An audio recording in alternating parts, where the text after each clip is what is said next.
Hi hello ನಮಸ್ಕಾರ. ನನ್ನ ಸಾಯಿ ಭಕ್ತವೃಂದಕ್ಕೆ ಜನಾರ್ದನ ರೆಡ್ಡಿಯವರ ಕುಟುಂಬದಲ್ಲಿ ಎಲ್ಲರೂ ಶ್ರೀ ಸಾಯಿಬಾಬಾರವರ ಭಕ್ತರು. 20 ವರ್ಷದಿಂದ ಜನಾರ್ದನ ರೆಡ್ಡಿಯವರು ಬಾಬಾರವರ ಪರಮ ಭಕ್ತರಾಗಿ ಕಾಣಿಸಿಕೊಂಡಿದ್ದಾರೆ. ನಿತ್ಯ ಅವರಿಗೆ ಒಂದು ಅಧ್ಯಾಯವಾದರೂ ಸಾಯಿ ಸಚ್ಚರಿತೆಯನ್ನು ಓದುವ ಅಭ್ಯಾಸ ಇಟ್ಟುಕೊಂಡಿದ್ದಾರೆ. ಪಡಸಾಲೆಯಲ್ಲಿ ಸದಾ ಬಾಬಾ ತಮ್ಮ ಕಣ್ಣಿಗೆ ಕಾಣುತ್ತಿರಬೇಕು ಅಂತ ದೊಡ್ಡದಾದ ಬಾಬಾರವರ ಭಾವಚಿತ್ರವನ್ನು ಹಾಕಿದ್ದಾರೆ.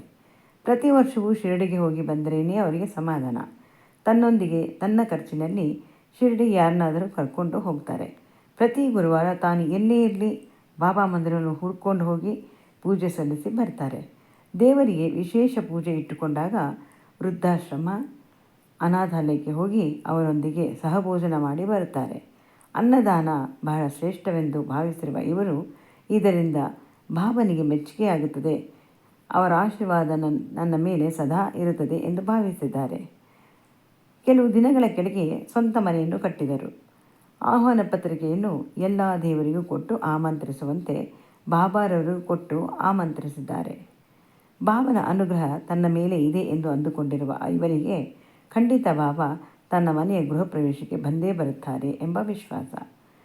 ಇದನ್ನು ಹೆಂಡತಿ ಮಕ್ಕಳೊಡನೆ ಕೂಡ ಹೇಳಿದ್ರಂತೆ. ಗೃಹ ಪ್ರವೇಶದ ದಿನ ಹಾಲು ಉಕ್ಕಿಸುವ ಸಮಯ. ಆಗ ಮೊಬೈಲ್ ರಿಂಗ್ ಆಯಿತಂತೆ. ಹೋಗಿ ನೋಡಿದಾಗ ಬಾಬಾರವರ ಚಿತ್ರ ಮೂಡಿ ಬಂದಿದೆ. ಬಾಬಾ ಇವರ ಮನೆಗೆ ಬಂದಿದ್ದಾರೆ ಎಂದು ತಿಳಿದುಕೊಳ್ಳಬಹುದು. ಬಾಬಾ ಎಲ್ಲ ರೀತಿಯ ಸಂದರ್ಭದಲ್ಲೂ ತನ್ನ ಇರುವಿಕೆಯನ್ನು ಸಾದರಪಡಿಸುತ್ತಾರೆ. ಕಷ್ಟದಲ್ಲಿದ್ದವರು ಭಕ್ತಿಯಿಂದ ಬೇಡಿಕೊಂಡರೆ ನಿವಾರಣೆ ಮಾಡಬಲ್ಲರು. ಪ್ರೇಮ ಪಾಂಡುರಂಗ ಎನ್ನುವ ಭಕ್ತೆಯೊಬ್ಬರಿಗೆ ಮನೆ ಮಾಲೀಕರು ಮನೆ ಬಿಡಲು ಹೇಳಿದರಂತೆ. ಜೊತೆಗೆ ಅವರಿಂದ ಕಿರುಕುಳ ಬೇರೆ. ಬಾಬಾನನ್ನು ನಂಬಿರುವ ಅವರು ಬಾಬನ ಬಳಿ ಸಂಜೆ ಒಳಗೆ ತನಗೆ ಮನೆ ಸಿಗುವಂತೆ ಮಾಡಪ್ಪ ಅಂತ ಕೇಳಿಕೊಂಡಿದ್ದಾರೆ. ಬಾಬಾ ನಿರಾಶೆ ಮಾಡಲಿಲ್ಲ. ಸಂಜೆ ಒಳಗೆ ಮನೆ ಸಿಗುವಂತೆ ಮಾಡಿದ್ದಾರೆ. ಅಂದಿನಿಂದ ಬಾಬಾರವರ ಮೇಲೆ ಭಕ್ತಿ ದುಪ್ಪಟ್ಟು ಜಾಸ್ತಿಯಾಯಿತು. ಒಮ್ಮೆ ಮಲಗಿದವರಿಗೆ ಎಚ್ಚರಿಕೆಯಾದಾಗ ಶ್ವೇತಧಾರಿಯಾದ ಬಾಬಾ ಎದುರಿಗೆ ನಿಂತಿದ್ದರಂತೆ. ಮತ್ತೊಮ್ಮೆ ಸಹ ದರ್ಶನ ಕೊಟ್ಟಿದ್ದಾರೆ. ಆದರೆ ಆಗ ಕಾವಿ ವಸ್ತ್ರದಲ್ಲಿ ಇದ್ದರಂತೆ. ಮತ್ತೊಬ್ಬ ಸಾಯಿ ಭಕ್ತರ ಅನುಭವದ ಕತೆ. ಸದ್ಗುರುವಿನ ಜ್ಞಾನೋಪದೇಶದಿಂದ ದುರ್ಬುದ್ಧಿ ನಾಶವಾಗಿ ಸುಗುಣವಂತನಾಗುತ್ತೇವೆ.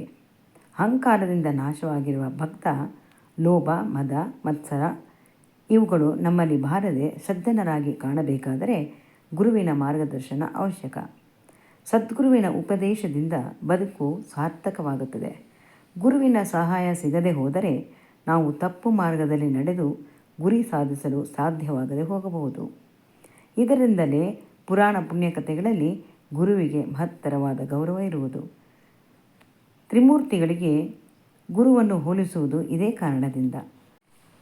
ಸುಶಿಕ್ಷಿತ ಸಮಾಜಕ್ಕೆ ಗುರುವಿನ ಸಹಕಾರ ಅತ್ಯಗತ್ಯ.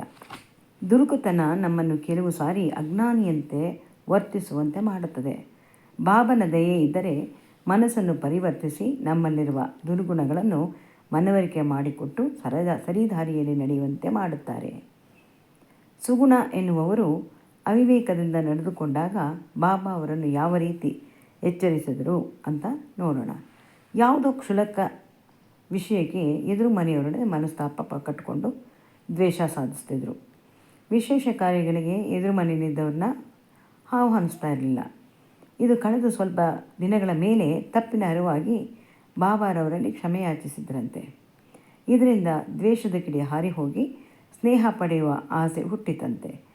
ಅವರಿಂದ ತಪ್ಪನ್ನು ಗುರುತಿಸುವುದನ್ನು ಮರೆತು ಅದರಿಂದ ಪಡೆದ ಸಹಾಯ ಒಂದೊಂದಾಗಿ ಮನಸ್ಸಿನ ತೆರೆಯ ಮೇಲೆ ಕಾಣಿಸಲಾರಂಭಿಸಿತು. ಬಾಬನಲ್ಲಿ ಕಳೆದುಕೊಂಡಿರುವ ಸ್ನೇಹ ಮತ್ತೆ ಚಿಗುರುವಂತೆ ಮಾಡಪ್ಪ ಅಂತ ಬೇಡ್ಕೊಂಡ್ರಂತೆ. ಬಾಬಾರವರು ಎದುರು ಮನೆಗೆ ಸಂದೇಶ ಮುಟ್ಟಿಸಿದ್ದಾರೆ. ಮಗಳ ಮದುವೆ ನೆಪದಲ್ಲಿ ಆಹ್ವಾನ ಕೊಡುವಂತೆ ಮನಸ್ಸನ್ನು ಪರಿವರ್ತಿಸಿದ್ದಾರೆ.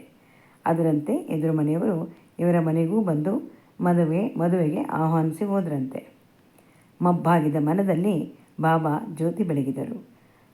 ಸುಗುಣಳ ಮಗಳು ಪ್ರೇಮಿಸಿದವರೊಡನೆ ಮದುವೆಯಾಗಲು ಇಷ್ಟಪಟ್ಟಳು. ಇದರಿಂದ ಮನಸ್ಸಿಗೆ ಬಹಳ ಬೇಸರವಾಗುವಂತಾಯಿತು. ಆದರೆ ಮಗಳು ಅತ್ತೆ ಮನೆಯಲ್ಲಿ ನೆಮ್ಮದಿಯಾಗಿ ಸಂತೋಷವಾಗಿರುವುದನ್ನು ಕಂಡು ಸಮಾಧಾನವಾಯಿತು. ಬಾಬಾ ಸುಗುಣಳ ಮನಸ್ಸಿನಲ್ಲಿ ಕೂತು ವಿವೇಕ ಹೇಳಿದ್ದಾರೆ. ನಿತ್ಯ ದೇವರನ್ನು ಬೇಡುವಾಗ ಒಳ್ಳೆ ಗುಣವಂತರ ಮನೆಗೆ ಮಗಳು ಸೇರುವಂತಾಗಲಿ ಎಂದು ಕೇಳಿದಂತೆ ಸಿಕ್ಕಿದೆ. ಇದರಲ್ಲಿ ಅಸಮಾಧಾನ ಮಾಡಿಕೊಳ್ಳುವಂಥದ್ದೇನೂ ಇಲ್ಲ ಎಂದು. ಇದನ್ನು ಅರ್ಥ ಮಾಡಿಕೊಂಡ ಸುಗುಣ ಬೇಸರಪಟ್ಟುಕೊಳ್ಳುವುದನ್ನು ಮರೆತಳು. ಮತ್ತೊಬ್ಬ ಮಗಳಿಗೂ ಇದೇ ರೀತಿ ಒಳ್ಳೆ ಸುಸಂಸ್ಕೃತ ಮನೆ ಸಿಗುವಂತೆ ದೇವರು ಕರುಣಿಸಲಿ ಎಂದು ಪ್ರಾರ್ಥಿಸುತ್ತಾರೆ. ಸುಶಿಕ್ಷಿತ ಸಮಾಜಕ್ಕೆ ಅಕ್ಷರ ಜ್ಞಾನ ಸೋಪಾನ. ವೃತ್ತಿಗಾಗಿ ಮಾತ್ರ ವಿದ್ಯೆ ಅವಶ್ಯಕತೆ ಎಂದು ತಿಳಿಯಬಾರದು. ವಿದ್ಯೆಯಿಂದ ವಿನಯ ಸಂಪಾದಿಸುತ್ತಾರೆ. ತತ್ವದ ಬೆನ್ನೇರಲು ನಿತ್ಯ ಸತ್ಯದ ಅರಿವಿನತ್ತ ಮುಖ ಮಾಡಬೇಕು. ಕ್ಷಣಿಕ ಸುಖದ ಭ್ರಾಂತಿಯ ಜೀವನ ಕ್ರಮವನ್ನು ಸಂಹರಿಸಿ ಸ್ಥಿರವಾದ ಮತ್ತು ನಿತ್ಯಾನಂದದತ್ತ ನಮ್ಮ ದೃಷ್ಟಿ ಇರಬೇಕು. ನಮ್ಮ ಹೃದಯ ಕಣ್ಣುಗಳಿಂದ ನೋಡಿದಾಗ ಅದರಿಂದ ಸಿಗುವ ಸೌಂದರ್ಯವೇ ಬೇರೆ. ಜ್ಞಾನಾರ್ಜನೆಗೆ ವಿದ್ಯೆ, ಬುದ್ಧಿ, ಸನ್ನಡತೆ, ವಿಧೇಯತೆ, ಆತ್ಮ ಸಾಕ್ಷಾತ್ಕಾರವಾಗಬೇಕಾಗುತ್ತದೆ.